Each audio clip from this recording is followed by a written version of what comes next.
Oui, je vais regarder Antoine Blanco encore parce que il vient de nous sortir l'opportunité de la décennie. Et moi, j'ai envie de savoir ce que c'est. C'est dingue son titre, l'opportunité de la décennie. Entre parenthèses, entrepreneur de 25 ans. Il cherche une meuf l'enfoiré. Non mais en fait, croyez pas que j'ai la haine contre Antoine Blanco. Vraiment, croyez pas ça. Vous voyez ça? Génère un revenu complémentaire en ligne en 2025. C'est typiquement ce que j'approuve de ouf. Et c'est comme ça que je pense qu'il faut vendre en fait tout ce qui va être le make money et tout. En tout cas au mass market. Au mass market, c'est comme ça qu'il faut le vendre. Et je trouve ça très bien. Et je pense sincèrement que c'est aussi grâce à ma vidéo que c'est comme ça qu'il fait Antoine Blanco aujourd'hui. S'il n'y avait pas eu ma vidéo, et je pense qu'il aurait continué à faire ce qu'il fait, qui est des sortes de dérives marketing, tu vois. Mais là, c'est très bien et j'ai rien à dire. Donc là, on va regarder son build public et on va découvrir c'est quoi l'opportunité de la décennie pour Antonio Blanquito. Si t'es nouveau sur ma chaîne, bienvenue. Build Public, c'est la série dans laquelle je documente toute mon aventure entrepreneuriale. On skip à tout ce qui est business, tout ça m'intéresse plus en vrai. Pour sans permission, le premier avec Mounir de Finari. Lui, il s'appelle Mounir, lui. Il s'appelle autant Mounir que moi, je m'appelle Kourosh. Excusez-moi, c'est une dinguerie. Après avoir tourné les podcasts, je suis retourné à mon hôtel, pas pour chiller, mais pour faire passer des entretiens. C'est honnêtement beaucoup moins fun qu'avant, les build public de Antoine Blanco. Tu m'étonnes, ça fait moins de vues. Mais moi, je me rappelle des épisodes de fou, frère. Je me rappelle d'épisodes de fou. Il appelait ça Daron. Il est passé au Most Aware, je pense. Tu penses qu'il change de cible? Ouais, je pense aussi. Je pense qu'il en a marre du mass market. Il a vu c'était trop de problèmes. Il a vu cet enculé de l'ONLV qui fait une vidéo sur lui. Il a vu tous les clients pas satisfaits. Il s'est dit j'en ai marre du mass market. C'est parti. Je ne veux cibler que des riches maintenant. J'en ai marre. 12 mars, il est retourné à Dubaï pour mon anniversaire le 12 mars. Je pense que c'était pour moi. C'était l'anniversaire de Ness, alors forcément j'ai voulu marquer le coup. On a commencé la journée tout en haut du Burj Khalifa. Je pense que j'ai mûri dans ma vie et que je ne vais pas me moquer d'Antoine Blanco qui affiche des gens avec qui il est, qui affiche ses dates, qui affiche sa mère et tout. Je vais arrêter de faire ça parce que je trouve ça pas bien et voilà. L'arc de la maturité finalement sur Ne t'abonne pas. Braquage. Non, pas braquage. Pas braquage, frère. Putain de millionnaire. Vous savez que ça m'énerve de fou quand sur les TikTok de ma meuf, j'apparais derrière ma meuf dans un TikTok et que dans les commentaires, il y a un top com où c'est marqué braquage avec 10 000 likes. C'est le truc que je déteste le plus au monde et les gens qui font ça, allez vous faire enculer. Une fois, ma meuf fait un TikTok, je sais plus, et puis on me voit dans le fond, tu vois. Le top commentaire c'est ouais, si lui il a réussi, on peut le faire les gars, lâchez rien les soldats et tout. Moi j'étais un putain d'enculé. Flex avec tes muscles STP. Oui, voilà. Est-ce que vous m'avez déjà vu sur TikTok en live avec ma meuf? Est-ce que vous m'avez déjà croisé sur TikTok en live avec ma meuf? Est-ce que vous avez vu le golemon que je suis? Vu que tout le monde met braquage, moi je fais le mec ah non mais c'est ma cousine, ouais non mais c'est ma demi-sœur et tout. Parfois je dis ouais on est meilleurs amis. Tout le monde dit ah ouais il est meilleur ami, il est friendzone et tout. Bande de connards. J'avoue elle a fait un braquage, t'es bien trop fort et riche et stylé. Oui je sais Skyban, mais tu as 15 ans. Tu as 15 ans Skyban donc on se calme. Ensuite je l'ai amené faire du patin à glace en plein cœur du Dubai Mall. C'est ça aussi Dubaï, une patinoire géante sous un centre commercial. J'adore Dubaï. Mais ils ont même des stations de ski à Dubaï. C'est-à-dire qu'en fait, tu vois, quelque part sur cette terre, il y a une ville, Dubaï, où il fait chaud. Dans cette ville, il y a une station de ski où il fait froid. Dans cette station de ski, il y a une aire de repos pour manger, pour se ravitailler, où il fait chaud. À l'intérieur, ils ont des frigos, des congélateurs, où il fait froid. Ça, c'est beau, ça. Ça, quelque part, ça fait des chaud-froid, chaud-froid, chaud-froid, chaud-froid, chaud-froid. À l'intérieur, tu peux même mettre une thermos à l'intérieur, tu vois, dans le congélateur. Ça n'a aucun sens, mais tu peux le faire. Et ça, tu vois, ça, c'est magnifique, ça. Après, ça pollue énormément. Oui, je sais, mais... c'est beau. Vive le réchauffement climatique, au final. Voilà. Dubaï, c'est vraiment une ville pas ouf. Alors, tous les gens que je connais qui sont allés à Dubaï m'ont dit que c'était très bien. Mais ils se verraient pas y vivre. Tout le monde m'a dit, c'est très bien, mais je pourrais pas y vivre. Je préfère l'Alsace. Quelle région de fou. Je n'aime pas l'Alsace.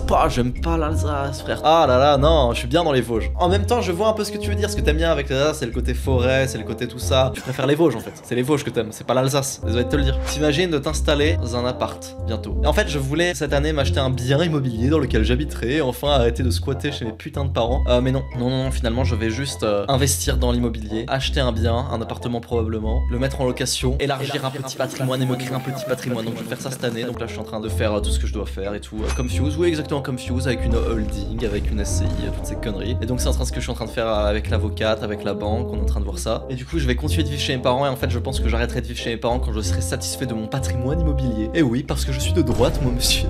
Je suis alsacien près de Colmar. Colmar, c'est une ville sympa, 30 minutes quoi, après on se fait chier. Après il y a un très bon restaurant à Colmar, qui est un restaurant de zinzin, genre 3 étoiles et tout, je sais pas comment il s'appelle, mais c'est une dinguerie, c'est à côté d'une grande place avec les drapeaux et tout, je vous conseille ce restaurant si vous passez à Colmar, mais prévoyez sincèrement 200 à 300 euros par personne, mais c'est une folie. Bon les amis, vous l'avez compris, c'est l'anniversaire de Ness aujourd'hui, elle fait 25 ans, elle rentre officiellement dans la catégorie des personnes qui ont un quart de siècle. Je croyais qu'il allait dire, elle rentre officiellement dans la catégorie des personnes que Leonardo DiCaprio ne peut pas gérer. Alors on a fait beaucoup de choses aujourd'hui, là on va aller au resto ensemble. Attends, il sort avec Ness? Attends, il sort avec Ness frère.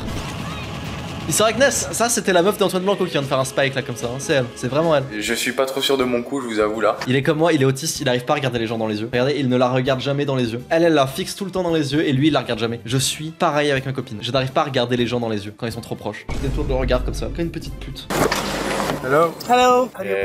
Yeah. Ok ma take. Les voitures où à l'intérieur c'est pas noir ou gris, c'est de base stylé. Je vais vous montrer ma voiture de rêve. Quand j'aurai acheté de l'immobilier, que j'aurai plein de trucs et tout, je m'achèterai ça. Regardez ça. Porsche Panamera configuré. Couleur or madère, intérieur rouge, rouge tartelé fou comme ça. Est-ce que elle est pas magnifique cette Porsche Panamera? Est-ce que c'est pas trop stylé d'avoir ça? Atroce. Comme enculé. Pas beau, pue la chiasse. Et tu sais que full option et tout avec tout ce que tu veux, ça coûte à peine 130 000 euros. Mais en fait, le problème des Porsche noirs les gars, c'est que franchement, honnêtement on dort. Genre frère, tout le monde a une Porsche noire. Alors que ça mon gars, ça intérieur rouge. Et oui, moi je veux une 4 places, moi je veux pas une 2 places en fait. J'aime pas les 2 places, je veux qu'il y ait de la place en fait dans ma voiture, je veux qu'elle soit grosse. Même la Renault Capture en fait, je dis pas que c'est énorme une Renault Capture, mais la voiture que j'ai actuellement pour un jeune permis c'est vachement gros. J'aime bien les trucs comme ça frère. T'as dit rouge intérieur, rouge extérieur. Non pareil, j'aime pas trop le rouge sur les voitures de sport. Parce que le rouge sur les voitures de sport, j'ai l'impression que c'est trop facile, tu vois. À moins que t'aies une Ferrari, si t'as une Ferrari d'accord. C'est trop logique en fait le rouge. Peut-être du rouge, genre rouge foncé un peu mat. Genre attends, j'essaie de trouver un truc. Peut-être comme ça, tu vois. Genre rouge méga sombre. Ouais, et encore. On va voir toutes les teintes de rouge. Attends, on va voir toutes les teintes de rouge. Non, je suis pas fan. Genre du supérieur red métallique. Ça, je vois ça, je capte le délire. Rouge 20. Mais rouge, Tar Superman, j'ai du mal. Et pareil, j'ai envie de dire, on dort aussi sur du noir, du blanc, du gris, on dort. Genre frère, moi si un jour je m'achète une supercar, c'est pas pour avoir du noir, du blanc et du gris dessus. C'est pour qu'elle ait une couleur atypique, tu vois, un truc comme ça, du vert, un truc comme ça. Bon, là, non, c'est moche, mais tu vois, un truc genre, un truc atypique. Je veux pas un truc que tout le monde voit en fait. Si je m'achète une voiture pour me la péter, je veux me la péter jusqu'au bout, tu vois. Donc là, ma Porsche Panamera, vous la validez pas. Ou alors, regardez, là j'ai un vrai bail. La 718 avec cette couleur là. En fait, Porsche c'est vraiment des bâtards. Sur le nombre de personnes en fait qui vont sur le site Porsche et qui se branlent juste sur les voitures en faisant leur configuration de rêve, mais qui ne l'auront jamais. Vous pensez il y en a combien qui font genre, vas-y, j'achète. Tac. Non, je peux pas, frère, c'est une dinguerie de faire ça. Là, mais vous savez que là, franchement, avec l'argent de la société, là, j'ai assez. À tout moment, je deviens fou, je mets la carte et ça passe. C'est-à-dire que là, quelqu'un rentre dans ma chambre, me tue et il prend mon ordi, il peut l'acheter. Je peux acheter une voiture en société? Oui, je peux. Mais je ne vais jamais le faire. On va reprendre le building public. Faut peut-être pas dire ça. Non, mais jamais de la vie, ça ne va arriver. Et jamais de la vie, la banque va laisser passer ça. Je suis au putain de CIC de merde. Dès que je fais un virement de plus de 3000 euros, ça m'appelle en panique. Donc, ne t'inquiète pas, ça n'arrivera jamais. Pourquoi tu te restes en France au lieu de bouger comme la plupart des riches? Parce que j'ai la flemme, ça va la France. Et puis le jour où ça sera vraiment invivable, j'aurai pas le choix, oui je me barrerai, mais là ça va encore on va dire. Attention à pas augmenter mes impôts. Attention, si vous augmentez mes impôts, je m'en vais. Tu iras au Japon, mais non, je suis pas un putain de geek de merde. Vivre au Japon, c'est le rêve des gens qui sont jamais allés au Japon. C'est très bien la France. Et aller au Japon en vacances, c'est super. Mais aller vivre au Japon, avoir sa maison au Japon et se marier avec une japonaise, ça c'est le rêve des geeks qui ne sont jamais allés au Japon. Je vous préviens. Et attends, oh, qu'est-ce que c'est enculé. Il a un tableau de lui torse nu, c'est marqué Blanco. En fait, je capte. Je vais pas clasher ça parce que je vois le délire. J'ai mon oncle qui est pareil, qui a potentiellement un trouble de l'identité narcissique, qui est super fort, qui est un grand boxeur français, qui est un champion du monde de boxe taille, super fort, et qui chez lui a plein de photos et tableaux et de fresques à l'effigie de lui en combat. Un peu un move de mec qui a beaucoup d'ego, mais je pourrais faire ça aussi. Du coup, l'alter ego de Antoine Blanco, il s'appelle comment? Je sais pas. Comment il s'appelle l'alter ego d'Antoine Blanco, dis-moi. Comment il s'appelle? Je sais pas moi. Frère, Parasque, frère, non, bannez-moi cet enculé. Allez, slash ban, Parasque. Ah, frère, je pensais tellement pas à ça en plus. Shakespeare disait le monde est la plus grande des scènes de théâtre. Pourquoi on dirait que c'est fucking Danny Caligula qui parle à Fermez les yeux, vous allez entendre Danny Caligula et pas Antoine Blanco. Toujours ce vide et cette angoisse au regard de cette matrice. Et à un certain niveau, l'alignement il est compatible. Mais frère, c'est la vidéo d'excuses de fucking Danny Caligula. Un petit point sur là où vous en êtes.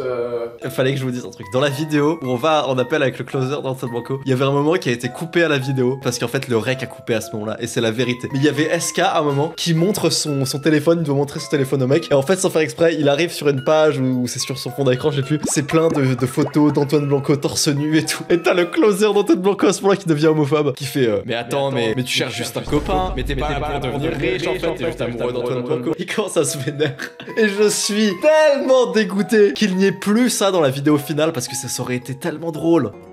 J'en ai marre des putains d'entrepreneurs de merde sur les réseaux sociaux qui mettent tous les bordures noires comme si c'était filmé à l'appareil photo tard ton grand-père du 18e siècle, alors qu'en fait on voit juste moins bien et c'est plus désagréable à regarder. Qui est une toute nouvelle opportunité, justement j'en parlerai durant le 5D Challenge. Du coup il a changé de business Antoine Blanco, maintenant ils font plus son coaching pour devenir coach. Maintenant il vend formation. Il s'est dit j'en ai marre avec le coaching, j'en ai marre de cette merde, enculé de Lohan, maintenant il va faire une formation. Ça consiste à contacter des youtubeurs et leur faire vendre une formation. Genre je vais voir, je sais pas, je vais voir Michou, je vais faire salut Michou, je m'occupe de créer une formation, t'as juste à la vendre à ta communauté, tu me laisses faire le marketing et tout, tu fais plein d'argent et on fait 50-50. Oui c'est pas mal, sauf qu'enculé ça c'est un métier. En fait ça c'est ce que je fais moi. Donc là si vous avez regardé la dernière vidéo de Teromi qui vient de sortir là il y a peut-être quelques minutes, vous avez vu qu'ils vendent son produit, son guide pour devenir bon à Yu-Gi-Oh! C'est typiquement les trucs qu'on fait sur Archiprod et que je fais avec les youtubeurs sur YouTube Maxi. Mais ça c'est un métier et je pense que là il va y avoir énormément de youtubeurs qui vont se retrouver avec des spams de mails de gens qui veulent leur faire vendre des conneries, des formations que leur audience va pas aimer. Enfin, ça va être n'importe quoi si vous voulez mon avis. Est-ce que tu penses qu'Antoine Daniel, est-ce que tu penses que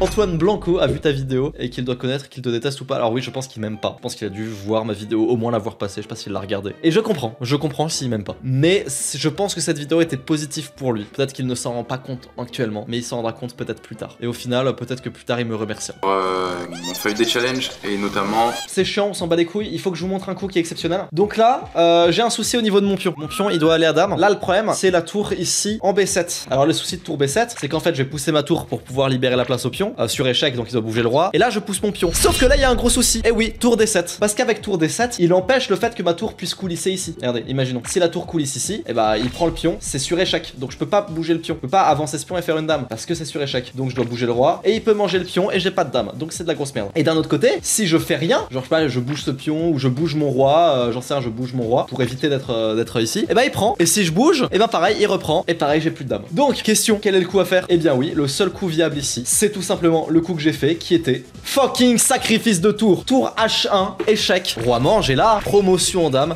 Et puis évidemment que j'ai converti ça comme un petit sagouin. Je suis tellement gourmand que j'ai fait une deuxième dame après. Puis voilà quoi, échec et mat rondement mené. Et j'ai sacrifié The Rook. On retourne sur Antoine Blanco. Ma tour est juste là. La honte. Une fois j'étais en call avec des gens qui habitaient à Dubaï, des gens super et genre des putains de multimillionnaires et tout. Ouais, c'était avec Valère et Mathis Clouet et un autre gars qui s'appelle Imran. Et il me fait ouais, t'es dans quelle tour toi? Et en fait ils sont là, ils disent ouais j'ai une salle dans ma tour et tout. Et moi je pensais qu'ils parlaient de Evry du 91 tu vois, ou d'un truc comme ça. Je fais ah ouais vous habitez quel quartier? Et puis c'est un quartier de Dubaï. T'es d'où? T'es des Épinettes?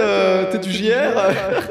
Bon Antoine, tu bosses sur quoi en ce moment mec? En ce moment sur le challenge qu'on va avoir le mois prochain, tous les jours c'est que ça. Alors c'est quoi le but de ce genre de challenge pour ceux qui se demandent? C'est tout simple, tu vas faire un live par jour pendant 5 jours, voilà, et où tu vas donner des conseils à des gens, leur montrer comment se lancer et tout. Mais en fait c'est pas très concret, ça va beaucoup être de vendre du rêve. Ça va souvent être des diaporamas, genre regardez ça c'était moi avant j'étais paumé et tout, et ça c'est moi maintenant, j'ai réussi et tout. Le premier live c'est que du je te vends mon lifestyle. Le but c'est voilà, donc si tu veux la suite, regarde le deuxième live. Au deuxième live, c'est toujours un peu la même chose, il y a un peu de concret mais très peu de concret. Et le but c'est qu'à la fin de chaque live, il y ait une redirection vers la formation qui t'explique comment tout faire, comment réussir, comment devenir riche et tout. Et en fait évidemment que le challenge gratuit, le live gratuit, c'est évidemment pas gratuit, c'est juste pour attirer les gens. Et en fait c'est une pub en fait pour vendre la formation. Mais j'ai pas de souci avec ce business model à proprement parler, avec cette façon de marketer, j'ai pas de souci avec ça. Moi j'ai un souci avec le mensonge, j'ai un souci avec le non professionnalisme, les gens pas professionnels et tout ce qui va être garantie abusif, j'ai un problème avec ça. Donc c'est beaucoup de travail. Évidemment je me fais accompagner pour ça parce que tout seul c'est très compliqué. Sur la partie contenu c'est quand même moi qui vais avoir une grosse responsabilité donc... Ah oui et non c'est pas lui qui fait le produit, genre c'est des gens qui font le produit à sa place évidemment. Ouais et le problème c'est que 2000 clients qui arrivent d'un coup et l'accompagnement suit pas après. Qu'est-ce qu'on fait sur YouTube Maxi nous quand on a des gens? C'est un accompagnement ou on est beaucoup présent sur YouTube Maxi? Bah qu'est-ce qu'on fait? Il y a des mois où je dis les places sont limitées, il y a des mois où je dis non c'est bon là c'est pas limité, on peut accueillir plus de monde. Et ça dépend, c'est à moi de jauger aussi. Faut pas mettre tout le monde dessus. Tu penses qu'au fond Antoine Blanco a un réel bon fond d'aider les gens ou l'inverse pour toi? Alors moi je pense qu'il a un réel bon fond et je pense même qu'il est persuadé que ses produits sont de qualité et qu'il se dit pas ah putain mon marketing est abusé, mes garanties sont abusées. Il se dit non mais c'est le business, c'est comme ça le business parce que voilà il est entouré des mecs à Dubaï, tout le monde fait comme ça chez lui, il regarde beaucoup les Américains, mais je pense pas qu'au fond de lui c'est un mauvais fond, vraiment pas. Et c'est genre 96% de chiffre. D'ailleurs ce restaurant Oussama Hamar est tout le temps en train de parler de restaurant. C'est bon, à chaque fois que je vois parler Oussama Hamar, il parle de manger. Je suis désolé Oussama Hamar, mais peut-être que c'est pour ça que tu es gros. À un moment donné, si tout ce que tu penses dans la vie c'est de manger, eh bah ouais tu manges, oui, il faut... Non je suis pas grossophobe. Bah frère en mode c'est étonnant.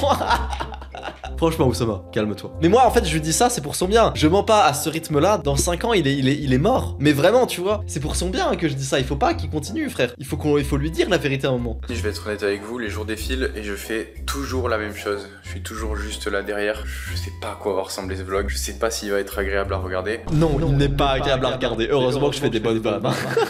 Faut donner le meilleur de soi-même et puis après c'est Dieu qui décide. Alhamdoulilah. Ok les gars, je vais partir au foot du coup. Mais attends, il avait pas dit qu'il donnait 100% de sa journée, cet enculé. Il a mis sa caméra dans le frigo et il fait genre qu'il cherche une bouteille d'eau, cet enculé. Mais là, il va rouvrir pour récupérer le téléphone, espèce de bâtard. Mais si.